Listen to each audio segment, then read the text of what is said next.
بسم الله الرحمن الرحيم الحمد لله وحده والصلاة والسلام على من لا نبي بعده وأشهد أن لا إله إلا الله وحده لا شريك له وأشهد أن سيدنا ومولانا محمدا عبد الله ورسوله صلى الله تعالى عليه وعلى آله وأصحابه وبارك وسلم تسليما كثيرا كثيرا أما بعد. Mes frères, mères et sœurs, Assalamu alaikum wa rahmatullahi wa barakatuh. Nous sommes à Bassara, au IIIe siècle de l'Hégire. À ce moment de l'histoire, Bassara est une véritable cité universitaire. Dans chaque coin de la ville a lieu différents durus, différents cours dans de multiples domaines, tafsir, hadith, fiqh. Parmi les grands savants de cette ville se trouve un célèbre muhaddith, un spécialiste dans les sciences des traditions prophétiques du nom de Sulayman ibn Ash'ath, rahimahullah ta'ala, plus connu sous le nom de Imam Abu Daoud. Un jour, à la fin de sa vie, Imam Abu Daoud, rahimahullah ta'ala, décide des quelques 500 000 ahadiths du prophète sallallahu alayhi wa sallam qu'il a pu apprendre de ses quelques 300 professeurs d'écrire un ouvrage qui sera amené à être le célèbre Sunan de l'imam Abu Daoud. Pour cela, il va sélectionner des 500 000 ahadiths qu'il a appris de ses professeurs, 4800, afin de préparer son ouvrage.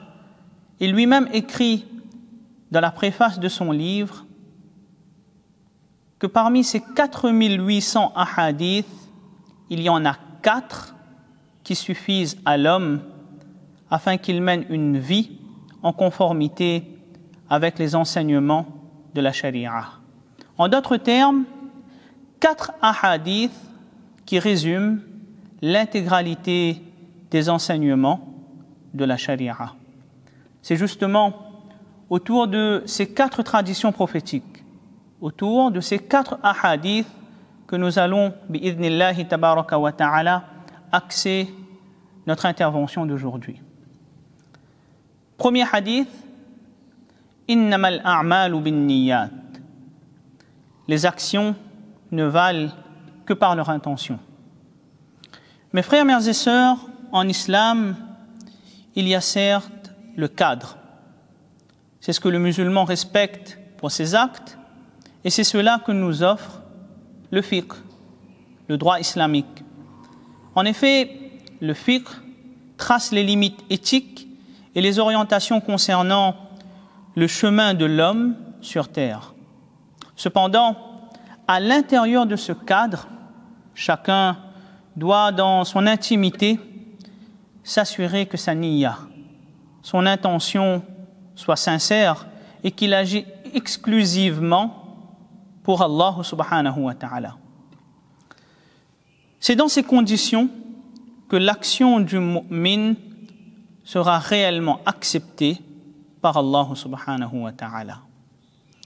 Définissant l'intention, la niyya, le célèbre savant Shah Waliullah Muhaddith ad-Dahlawi rahimahullah ta'ala écrit dans son célèbre ouvrage Hujjatullah al-Baligha A'ni bin niyya al-ma'na al-ba'ith ala al-amal. L'intention, la niyya, c'est le but, l'objectif qu'a l'homme en son cœur et qui le pousse à faire l'action. Pratiquer une action vertueuse, mais vouloir au fond de soi que cet acte nous fasse être remarqué par autrui, constitue une des formes de petit shirk, ash-shirk al-asghar. Il s'agit d'un péché grave qui va à l'encontre même des attentes de notre foi, de notre iman. Le prophète sallallahu alayhi wa sallam a déclaré: ce que je crains le plus pour vous, et le petit shirk. Qu'est-ce que le petit shirk au messager d'Allah? Demandèrent les compagnons radiyallahu anhum. C'est l'ostentation.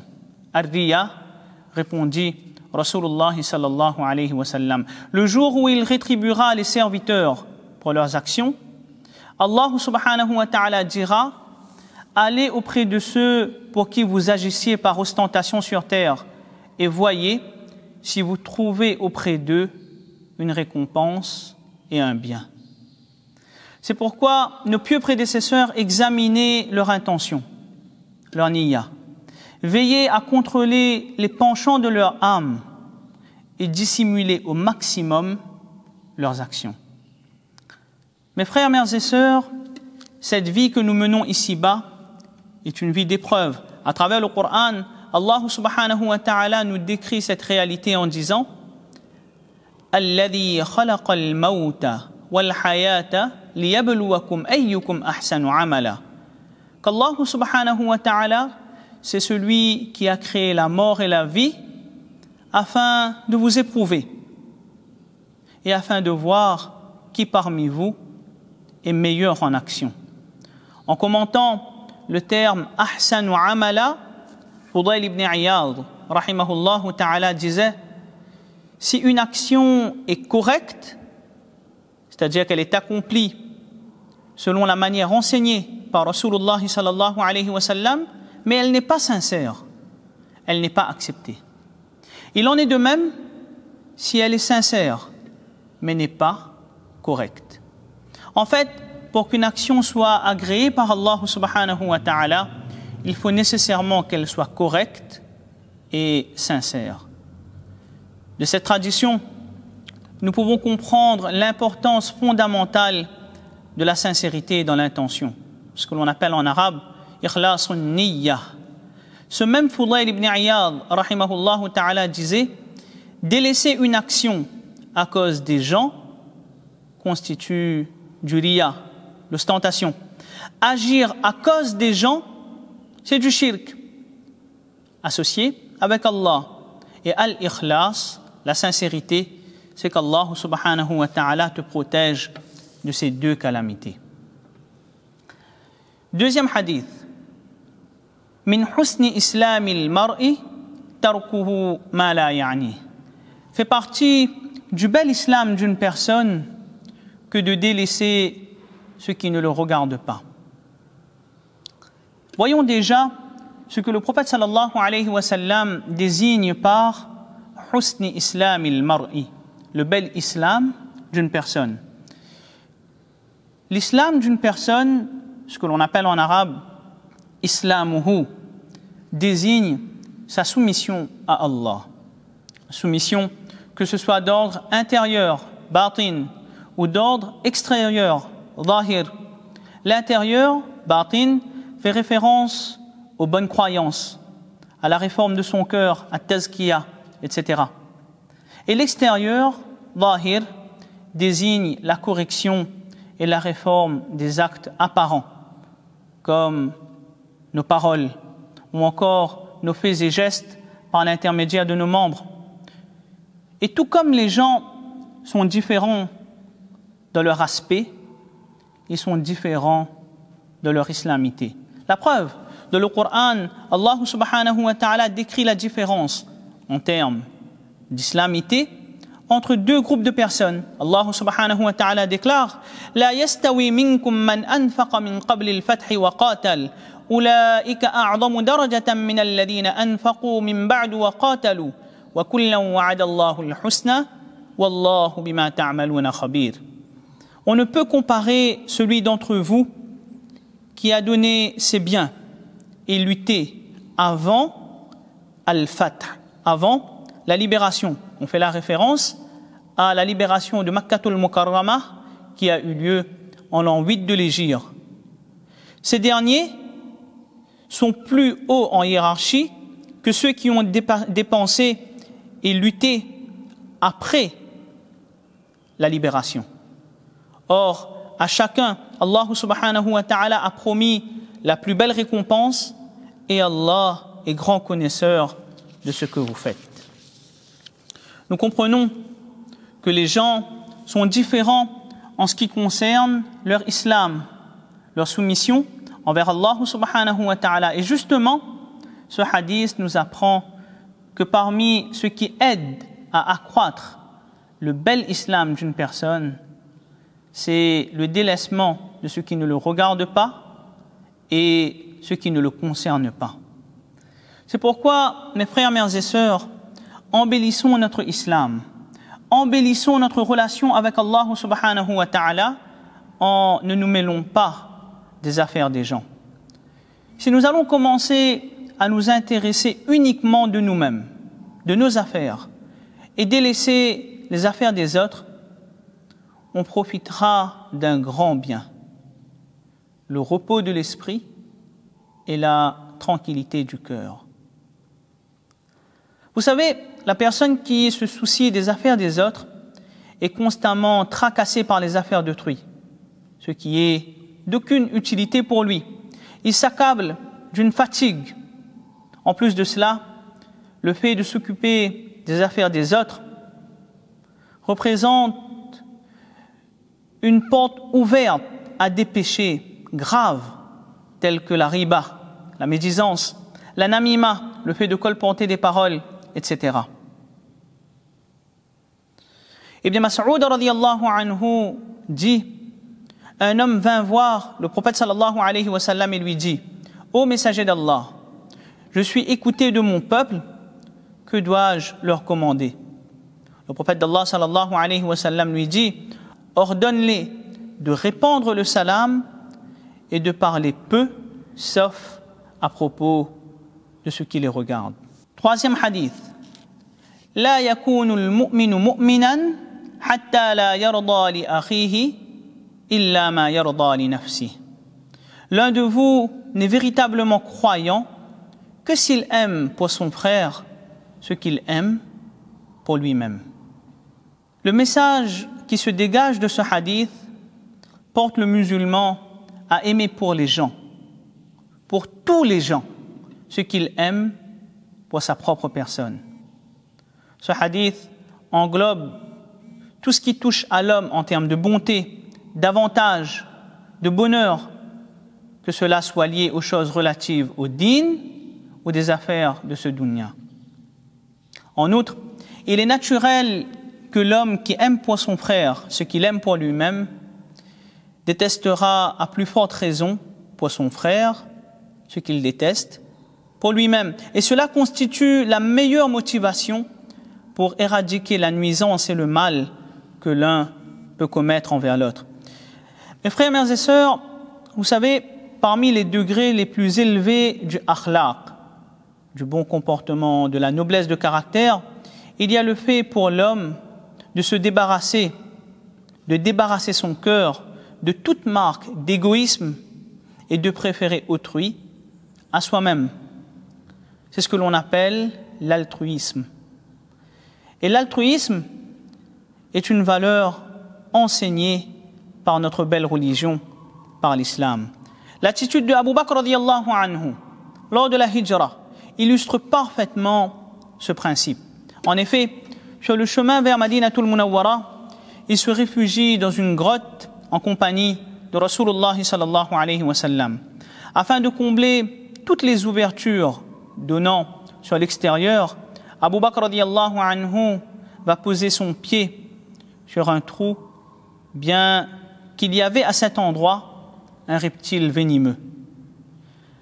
Afin de protéger Rasulullah sallallahu alayhi wa sallam, il s'exposa lui-même aux morsures de reptiles. Ce hadith ouvre des horizons actifs quant à l'édification d'une société vertueuse où triomphe confiance et entraide, amour et solidarité. Quatrième hadith: al-halalu bayyin, ce qui est licite est clair, wal-haramu bayyin, et ce qui est illicite est clair. Et entre les deux se trouvent les choses douteuses. À travers ce hadith, le prophète sallallahu alayhi wa sallam a partagé les éléments de ce dunya en trois catégories.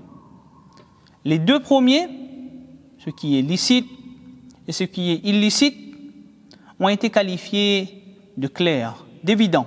En effet, le halal clair et pur est si apparent et si manifeste qu'il ne donne lieu au moindre doute ni au moindre soupçon.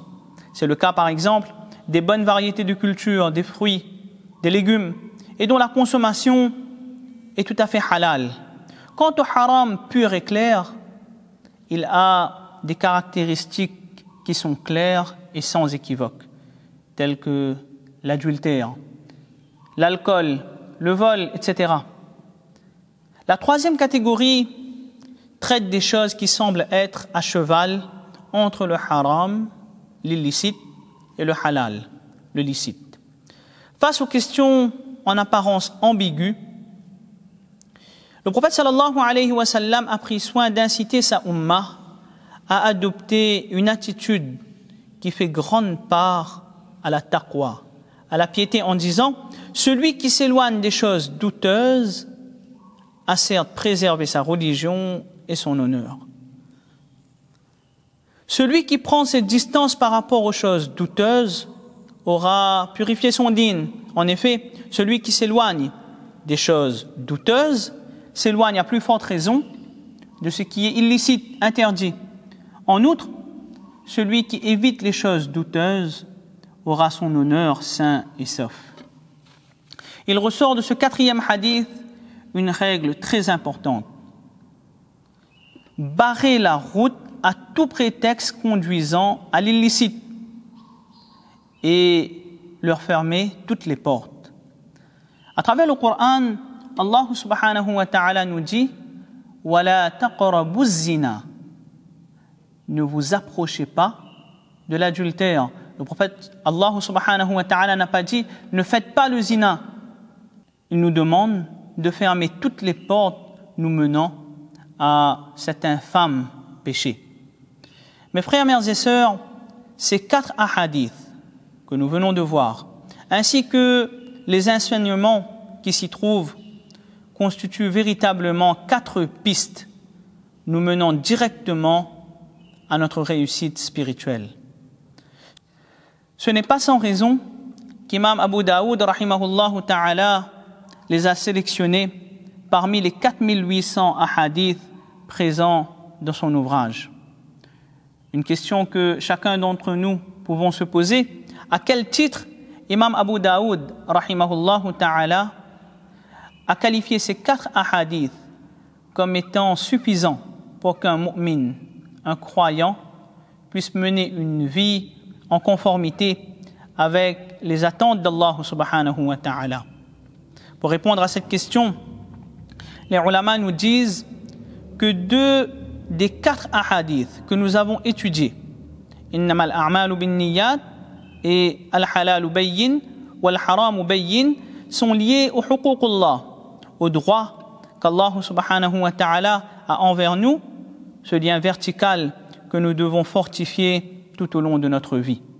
Et 2 autres ahadiths, min husni islamil mar'i tarkuhu ma la ya'nih, ainsi que la yakunu al-mu'minu mu'minan hatta la yarda li akhihi illa ma yarda li nafsihi, sont liés au huququl ibad, au droit d'autrui, ce lien horizontal que l'on doit fortifier afin d'avoir une relation correcte avec Allah subhanahu wa ta'ala. Félicité pour celui qui mène une existence dans ce monde en respectant aussi bien les droits d'Allah que ceux de ceux qui l'entourent. Qu'Allah nous donne le tawfiq de comprendre ces quelques paroles et de les propager à travers nous. Wa ma tawfiqi illa billah. Wassalamu alaykum wa rahmatullahi wa barakatuh.